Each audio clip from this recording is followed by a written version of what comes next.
आज एक महत्वपूर्ण विषय को लेकर आपके बीच में आना हुआ। जो प्राइवेट फाइनेंसर गरीब लोगों को परेशान करते हैं, सबसे पहले तो मेरी आमजन से ये अपील है, जितना हो सके प्राइवेट फाइनेंसरों से दूर रहें। आपको इनके चंगुल में फंसने की कोई जरूरत नहीं है, इनसे सावधान रहें। कोशिश करें इनसे पैसा ना लें। और ये भी बात सही है कि जो पैसे देगा वो पैसे लेगा भी, लेकिन ऐसा देखने में आया है, जो एक बार प्राइवेट फाइनेंसरों के चंगुल में फंस जाता है तो 5% ब्याज, 10% ब्याज, 15%, 20% तक ब्याज लोगों से लिया जाता है, जिससे वो परेशान हो जाते हैं। फिर वो ब्याज के चक्कर में गिर जाते हैं और परेशानी के कारण कई हादसे भी हो जाते हैं।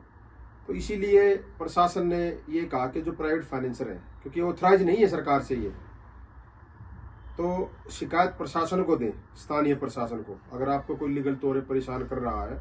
और ऐसा भी देखने में आया है कि पूरे पैसे देने के बाद भी जो गारंटी के तौर पे फाइनेंसर खाली चेक लेते हैं, उसको बाद में लगा देते हैं, फिर वो कोर्ट में मैटर चला जाता है।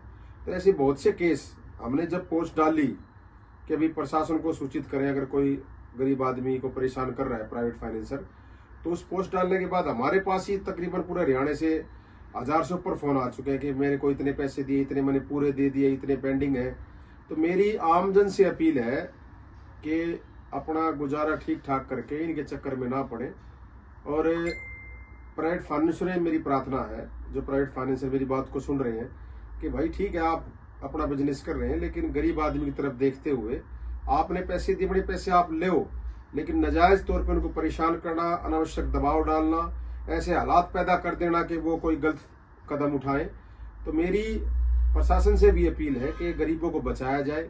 सरकार से मेरी अपील है कि इस तरह की घटनाएं जब होती है, कैथल में कार्रवाई की प्रशासन ने, जो प्राइवेट फाइनेंसर परेशान कर रहे थे गरीब आदमी को। आज भी बहादुरगढ़ में भी एक महिला ने शिकायत दी सदर थाने में। बहुत से ऐसे मामले हैं। कई बार पुलिस भी ये कह देती है कि भाई पैसे का लेन देन हम क्या करें। पैसे के लेन देन की बात नहीं, बात है उसको डराने की, धमकाने की। हर आदमी, गरीब आदमी डरता हुआ पुलिस थाने में जाता नहीं कि हमारी सुनवाई होगी कि नहीं होगी। प्राइवेट फाइनेंसर आर्थिक तौर पर मजबूत होते हैं, तो वो ये सोचते हैं कि भाई हमारी सुनवाई कभी ना हो। गरीब आदमी, हर आदमी नहीं जा सकता थाने में, हिचकता है वो जाता हुआ। तो मेरी प्रार्थना है कि गरीब आदमियों को परेशान ना किया जाए। भाई जिसका ले रखा है उसका देना तो पड़ेगा, लेकिन एक जायज तरीके से अगर वो बात सुधरती है तो वो अच्छा रहता है।